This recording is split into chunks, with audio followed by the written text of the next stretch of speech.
파라오가 완악한가요? 모세가 더 완악한가요? 이집트가 완악한가요? 이스라엘이 더 완악한가요? 오늘 우리가 이것을 살펴본다면 세상이 완악한 것이 아닙니다. 하나님의 백성들이 더 때로는 징글맞게 완악할 수 있다는 것을 우리들에게 보여주고 있다는 것이죠. 여러분, 이스라엘도 한번 살펴보겠습니다. 출애굽기 6장 9절. 모세가 이와 같이 이스라엘 자손에게 전하나, 같이 읽겠습니다. 그들이 마음의 상함과 가혹한 노역으로 말미암아 모세의 말을 듣지 아니하였더라. 자, 모세의 말을 듣지 않았다라고 했지만 결국 누구 말을 안 들은 거죠? 하나님 말씀을 안 들은 것이죠. 네. 식민지가 제국으로부터 해방되는 일은 옆집으로 이사가는 간단한 일이 아닙니다. 이것은 혹독한 대가를 지불해야 하는 수많은 희생을 따라오는 해방과 독립운동입니다. 해방은 공짜 티켓도 아닌 것이고 자유는 과정 없는 무임승차도 아닙니다. 이스라엘은 해방을 원하지만 희생은 원하지 않았습니다. 해방을 원하면서, 자유를 원하면서 상처받기는 않겠다라고 마음먹었습니다. 변화를 말하지만 아무것도 달라지기를 원하지 않습니다. 참 신기하죠. 변화를 원하지만 아무것도 바뀌기를 원하지 않는 것. 어쩌면 절실한 갈망이 있다면 가혹한 고통을 이겨낼 수 있는 것인데, 이들의 모습을 바라보면 과연 절실한 갈망이 있는지 질문이 생깁니다. 이스라엘은 상처 없는 영광, 희생 없는 해방, 그리고 별 바뀔 것 없는 변화를 원하고 있었던 것이죠. 절실한 갈망이 있어야 가혹한 절망을 이긴다고 말씀드렸습니다. 그렇다고 한다면 가혹한 고통을 이길 마음이 없었다면 그들 안에 절실한 갈망도 없었다라는 것과 같은 말이 되지 않겠습니까? 마음이 상하지 않고 변화가 일어날 수 있을까요? 힘든 일 없이 해방이 우리 가운데 일어날 수 있을까요? 하나님 앞에서 저도 때로는 싸울 때가 있습니다. 하나님, 너무너무 마음이 상할 일이 많은데, 너무너무 일이 많은데 저 하고 싶지 않아요. 그럴 때 주님이 저에게 던지시는 도전이 있습니다. 병주야, 그러면 네가 덜 아프면 감당할 수 있겠니? 덜 힘들면 감당할 수 있겠니? 혹시 네가 원하는 건 아파서가 아니라 더 추앙받지 못해서는 것은 아니니? 너무 힘들어서가 아니라 더 편하고 싶어서 그런 것은 아니니? 마지막으로 하나만 더 물어보자. 가혹한 고통을 이길 만큼 너에게는 그 절실함이 가슴 속에 있니? 그 힘든 고통을 감당할 만큼 병주야, 너는 절실하니? 라고 물어보시더라고요. 고통이 힘들어서가 아니라 그 절실함을 잃어버린 것은 아닌가 하는 것. 상함과 가혹한 노역이 정말 힘들었다고 한다면 오히려 그들은 해방과 자유를 원하지 않았다는 생각을 하게 됩니다. 포기하기 위해 오히려 마음 상하고 힘들었던 일이 그들에게는 정당한 이유가 되지는 않았나 모르겠습니다. 이렇게 정리할 수도 있겠습니다. 이스라엘은 자유와 해방을 원했던 것이 아니라 좀 덜 힘든 노예 생활을 원했던 것 같다는 것이죠. 우리 자신도 하나님 앞에 내어놓고 질문해 봐야 됩니다. 참 자유와 해방과 변화를 원하고 있느냐? 아니면 덜 힘든 노예 생활을 원하고 있는가 하는 것이죠. 자유와 해방을 위한 여정에 희생과 힘든 과정을 피할 수 없다는 것은 누구나 다 알고 있습니다. 대가 없이, 지불하지 않은 대가 없이 얻을 수 있는 것은 없습니다. 자유와 해방은 공짜로 주어진 것도 아니고 무임승차할 수 있는 티켓도 아닙니다. 바로 그것 때문에 우리가 하지 못하는 것이 아니라 내 마음에 절실함을 잃어버렸기 때문에, 그리고 나는 자유와 해방이 아니라 좀 더 편한 노예 생활을 원했을 뿐이라는 자신의 민낯 앞에 서야 한다는 것이죠. 때로는 비겁한 신앙인과 겁 많은 지식인들은 우리도 이제 달라져야 해 하므로 겉으로 변화와 해방을 말합니다. 하지만 속으로는 아직 민도가 낮아서 때가 아닌 것 같아. 실망했다. 아직도 변화를 받아들일 만한 준비가 이 공동체가 되지 않았다. 영적 철학적 기반이 약하다.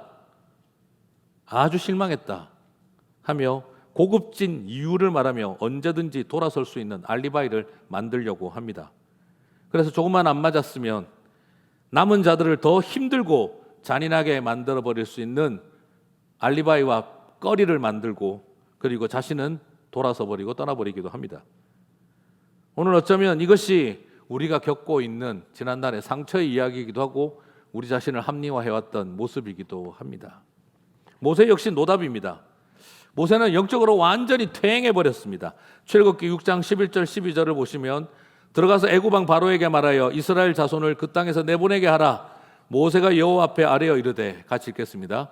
이스라엘 자손도 내 말을 듣지 아니하였거든 바로가 어찌 들으리이까. 나는 입이 둔하나이다. 여러분, 80세 어른이 8살짜리 고집쟁이로 바뀌는 것은 한순간입니다. 제가 나중에 80까지 좀 살아보고 싶은 이유 중에 하나가 이 설교를 하고 싶어서입니다. 내가 80세 됐을 때 이 설교 한번 꼭 해야 되겠다.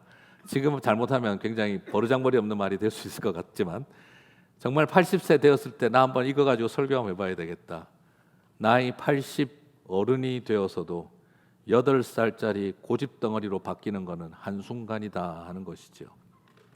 새로운 세월이 우리를 단순히 성숙하게 만들지 않고 자기 상처와 자기 고집에 매몰되면 8살짜리 어린아이로 돌아서는 일은 모세도 한순간에 되듯이 이런 퇴행을 우리는 다 겪을 수 있다는 것을 보여줍니다. 출애굽기 6장 30절에 그는 똑같은 말을 순서만 바꾸어 또 합니다. 하나님을 향해서 출애굽기 6장 29절 30절 여호와께서 모세에게 말씀하여 이르시되 나는 여호와라. 내가 내게 이르는 말을 너는 애굽 왕 바로에게 다 말하라. 모세가 여호와 앞에서 아뢰되, 같이 읽겠습니다. 나는 입이 둔한 자오니 바로가 어찌 나의 말을 들으리이까. 순서만 바뀌었지 똑같은 말을 또 하고 있습니다. 무슨 말인지 알겠는데요, 하나님. 저 안 해요. 무슨 말인지 알겠는데 저는 못해요. 제가 살아오면서 짧은 55년 인생 속에 하나 발견한 것은 무슨 말인지 알겠는데 하는 사람 치고 알아들은 사람을 본 적이 없습니다. 무슨 말인지 알겠는데요 말하고 자기 고집, 자기 생각 변화시키는 사람을 보지를 못했습니다. 무슨 말인지 알겠지만 나는 절대 그 말대로 안 할 거고 내 고집대로 내 생각대로 할 겁니다. 선전포고용이었다는 것을 참 많이 듣습니다. 우리 사남 말들 중에 그런 게 참 많아요. 그죠? 마음 상하지 말고 들어봐. 그 말은 분명히 마음 상할 말입니다. 오해하지 말고 들으라고 하는 말은 분명히 오해하기 딱 좋은 말들입니다. 우리가 하는 말들이 대부분 다 그렇습니다. 네. 무슨 말인지 알겠는데요, 나는 못합니다. 절대 알아듣지 않겠다는 뜻이죠. 80세 노인이 8살짜리 아이로 돌아섰습니다. 고집불통이 되어버렸습니다. 대화와 토론이 가능한 성숙한 어른이 아니라 내 고집대로 하고 싶은 8살 아이로 돌아서 버렸습니다. 하나님이 또 다른 기회를 줘도 들으려고 하지를 않습니다. 그가 하는 말은 단순합니다. 이스라엘 자손도 듣지 않는데 파라오가 듣겠습니까? 철저하게 남 탓입니다. 이 모든 일이 안 되는 일은 저 사람들 때문에 할 수가 없습니다. 남들을 탓하고 있습니다. 그리고 두 번째, 나는 입술이 둔한 자입니다. 내 탓을 하고 있습니다. 이것이 긍정적인 의미의 내 탓이요를 말하고 있는 게 아니라 아유 내 같은 게 뭐합니까? 못해요 하는 말투인 것이죠. 오히려 철저한 비하와 원망이 담겨 있습니다. 남들도 도움이 안 되고 나도 못하겠다라고 버티고 있습니다. 그러면 여러분 질문하지 않을 수가 없습니다. 하나님 일은 남 덕에 되는 일입니까? 내 덕택에 만들어낼 수 있는 일입니까? 그렇지 않죠. 남 탓도 내 탓도 남 덕도 내 덕택도 아닙니다. 그런데 내 말 안 들어주는 저런 사람들과 나는 못합니다. 내 말을 듣지 않는 공동체와 나는 같이 안 합니다. 우리의 마음속에 상한 마음은 끊임없이 그렇게 외쳐댑니다. 언제까지 그렇게 할까요? 남들이 내 입맛에 맞을 때까지 우리는 그렇게 말할 것일까요? 예전에 한국에 있을 때 제 친구가 도저히 입맛에 맞지가 않아서 일을 못하겠다. 그러길래 제가 웃으면서 그랬어요. 야, 너는 남들의 입맛에 맞는 줄 아냐? 제가 이렇게 물었던 적이 있어요. 그리고 너는 내 입맛에 맞은 적 있다고 생각해? 왜 남들이 네 입맛에 안 맞다고 탓하고 그래? 너야말로 남들 입맛에 맞는 인생 아니야. 남들이 네 입에 안 맞으니까 너도 남들의 입에 안 맞으니까 너도 남들의 입맛에 안 맞으니까 남들의 네 입맛에도 안 맞는 거야. 왜 그걸 모르냐? 하도 답답해서 제가 세게 말했던 적이 있습니다. 모세 역시 자신은 하나님이 하시는 일이 입맛에 맞지 않다고 하면서 자기 입맛이 얼마나 까다로운지는 인정하고 있지 않는 것이지요. 입술이 둔하다는 말은 그것 때문에 하나님은 아론을 보내어 줬습니다. 하지만 그는 여전히 입술이 둔하다는 이야기를 또 하고 있습니다. 거의 습관성 억지에 가깝습니다. 무슨 말일까요? 하나님의 일이 말만 잘하면 되나요? 제국에서 한민족을 해방시키는 일이 말만 잘하면 될 일이겠습니까? 이제는 아론을 붙여줬는데도 또 말하지 못한다라는 말을 꺼내고 있는 것은 이제는 아론을 탓하고 있는 이야기이고, 그리고 아론을 자기에게 붙여준 하나님을 탓하고 있는 이야기로 또 이어지고 있습니다. 오늘 여기에서 바라보는 모습 속에 모세는 시작할 때는 하나님 탓입니다. 왜 당신의 백성들에게 사악하셨습니까? 하나님을 탓했고, 그리고 이스라엘과 파라오를 탓하고, 그리고 자기 자신을 또 말합니다. 내가 못합니다 라고 버텼습니다. 하나님 탓, 남 탓, 내 탓 하면서, 내 능력 탓하면서, 삶 탓하면서 우리는 살아가고 있습니다.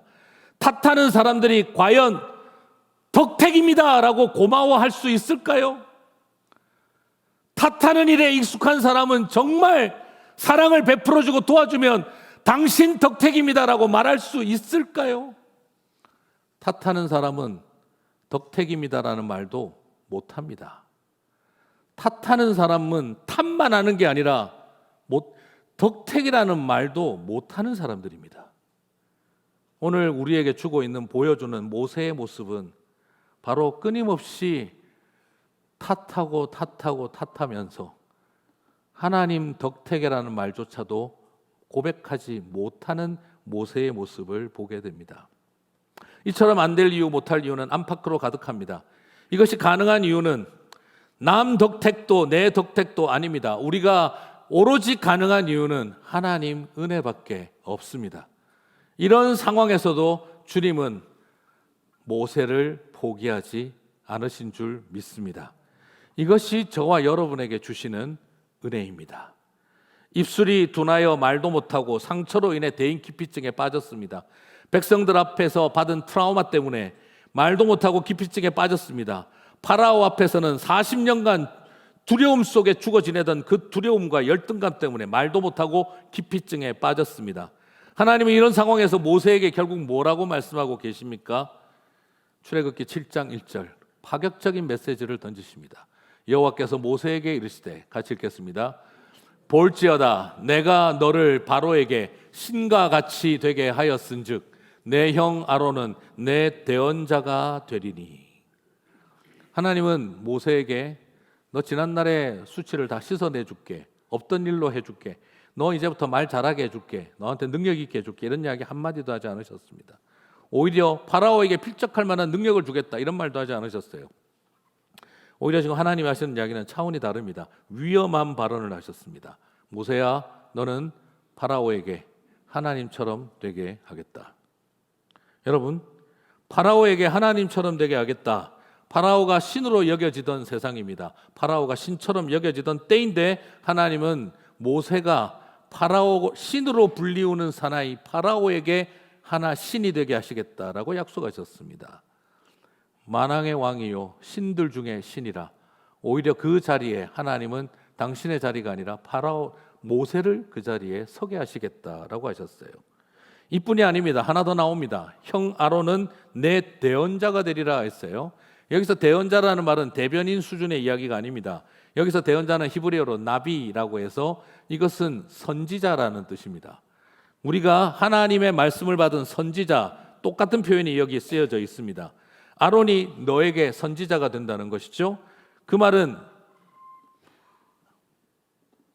모세의 말이, 모세가 아론에게 선지자가 된다는 말은 모세가 아론에게 뭐가 됐다는 말과 같습니까? 하나님처럼 됐다는 말입니다. 이미 이 이야기는 출애굽기 4장 16절에서 하셨던 이야기입니다. 출애굽기 4장 16절, 그가 너를 대신하여 백성에게 말할 것이니 그는 내 입을 대신할 것이요. 같이 읽겠습니다. 너는 그에게 하나님같이 되리라. 제국의 파라오에게도 하나님처럼 되게 하리라. 대제사장이 될 아론에게도 하나님처럼 되리라. 소위 말해서 하나님은 모세를 제사권과 정치권이 통합된 재정일치적 사회의 하나님 같은 존재로 역사하시겠다라고 말씀하고 있는 것이죠. 이처럼 하나님은 저와 여러분을 내가 생각하는 것보다 나를 더 귀하게 여기시고 계십니다. 얼마나 우리를 사랑하셨는지 저와 여러분을 신이 되게 하겠다라는 표현까지 무리하게 쓰셨습니다. 신학교 다니면서 테오시스라고 하는 하나님화 된다라는 아주 파격적인 용어를 배운 적이 있는데 저는 오늘 이 말씀을 보면서 충격을 참 많이 받습니다. 사랑하는 성도 여러분, 우리는 어떻게 하다가 원죄를 갖게 됐습니까? 하나님이 되려고 들다가 원죄를 가진 죄인이 되었습니다. 그런데 이 하나님이 되려고 들었던 원죄를 가진 죄인들에게 주님은 내가 너희를 하나님처럼 되게 하겠다 말씀하고 계십니다. 이 역설의 은혜를 고백하게 되고 감사하게 되는 저와 여러분이 되시기를 바랍니다. 우리가 하나님처럼 되려고 하면 우리는 원죄를 이어갈 것입니다. 그러나 우리의 연약함과 완악함에도 불구하고 주님은 저희들을 불쌍히 여기사 하나님처럼 세우겠다고 약속하시는 은혜가, 이 역설적 은혜가 오늘 저와 여러분 가운데 역사하시기를 축복합니다. 그렇습니다.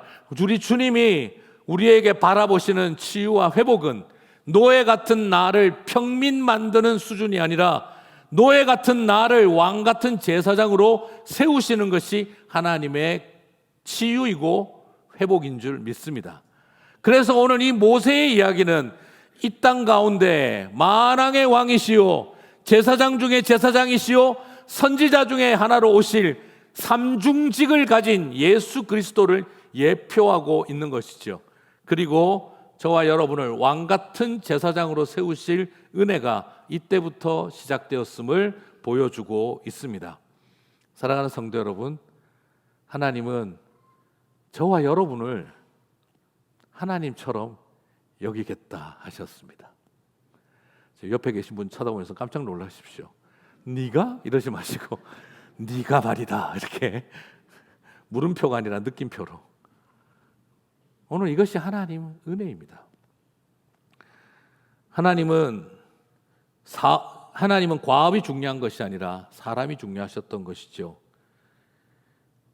하나님은 모세를 당신의 출애굽을 위한 기계적 도구로 삼으시는 것이 목적이 아니라 하나님은 모세를 인격적으로 완성하고 치유하는 일을 먼저 하셨던 것입니다.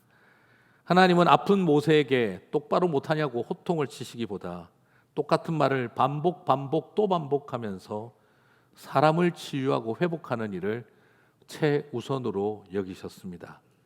여러분, 출애굽은 스펙타클한 이벤트가 아니라 징그럽게 말 안 듣는 모세와 이스라엘을 인내로 상담하고 치유하고 회복하시는 하나님의 은혜입니다.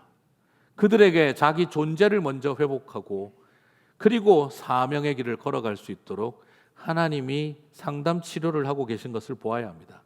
그래서 출애굽은 율법의 구원이 아니라 은혜의 구원인 것이지요.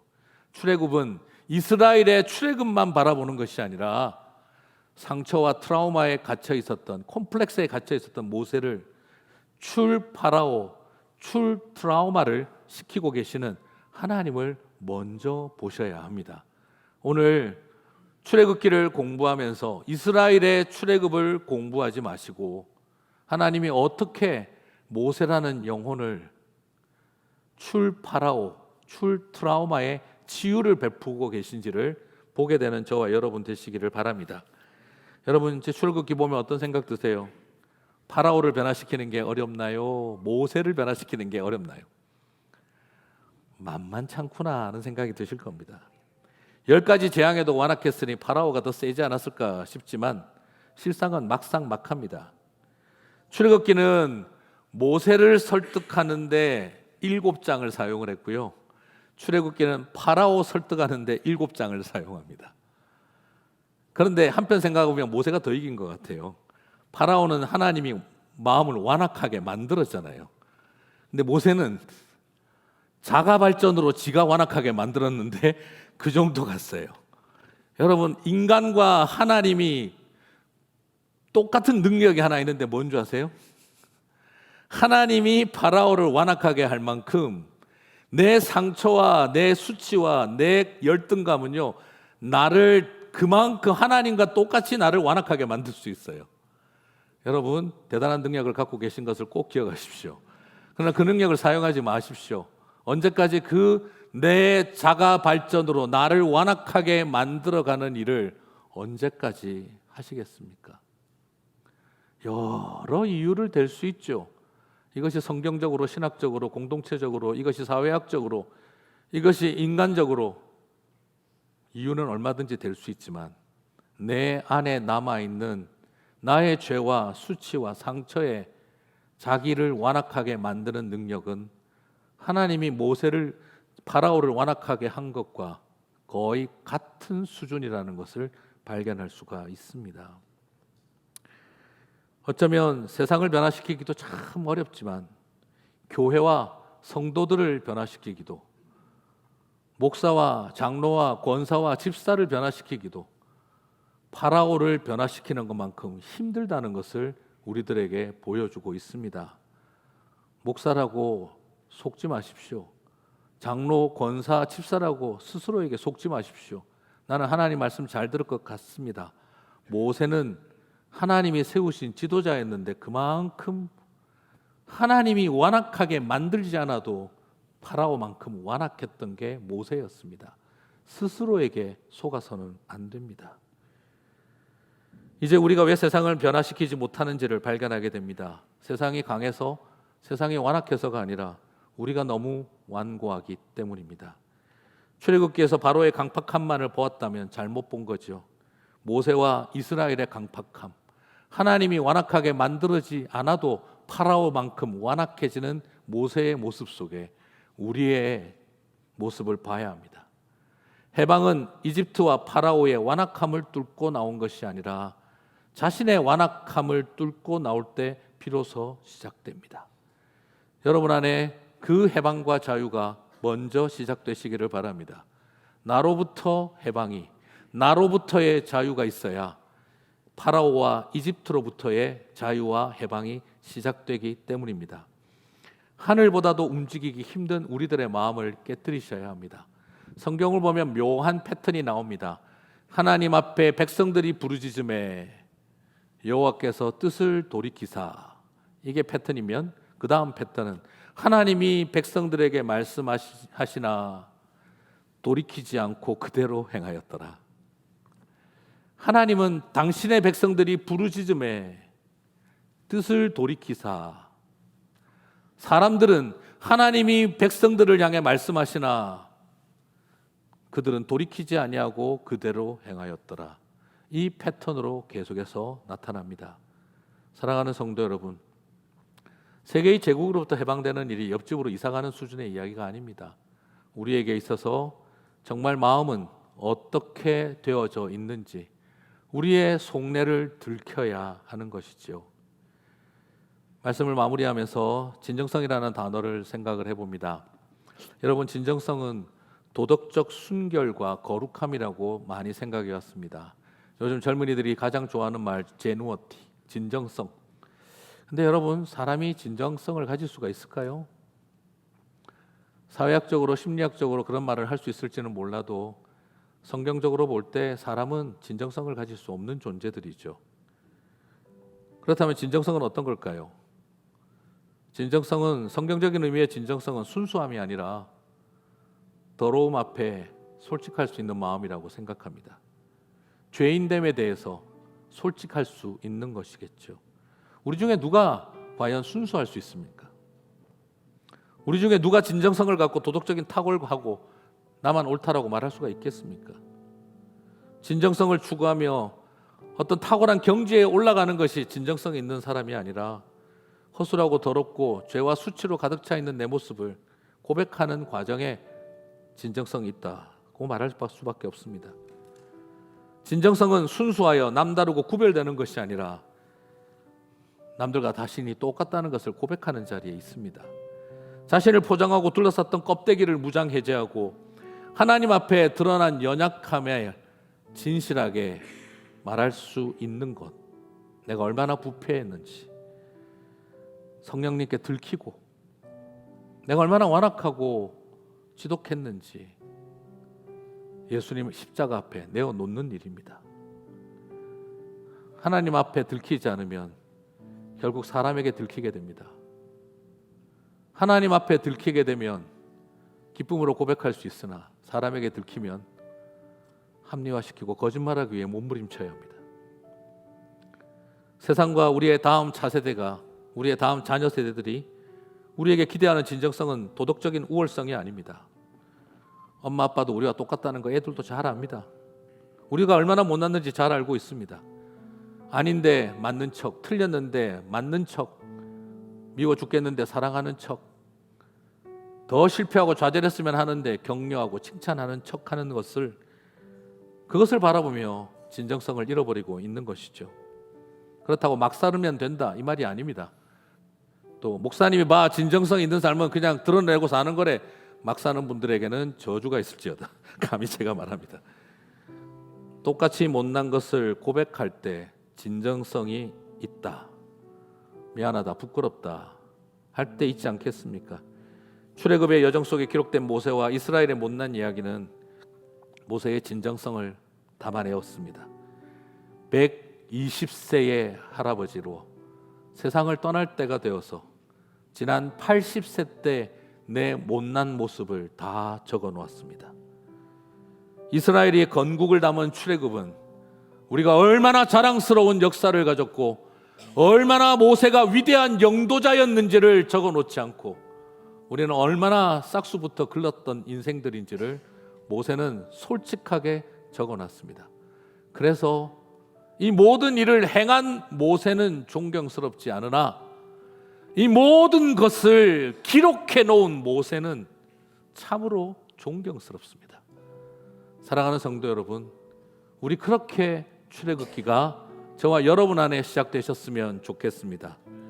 내가 세상과 얼마나 다른지 순수함을 보여주는 것이 아니라 얼마나 내가 세상과 똑같이 파라오만큼이나 완악하고 지독했었는지를 고백했던 모세의 모습처럼 우리의 상처를 고백하고 출발할 때, 과거를 미화하지 않고 고백하고 출발할 때 저와 여러분의 출애굽기가 시작되는 줄 믿습니다. 그 출애굽기를 이루어가는 저와 여러분 되시기를 주님의 이름으로 축복합니다.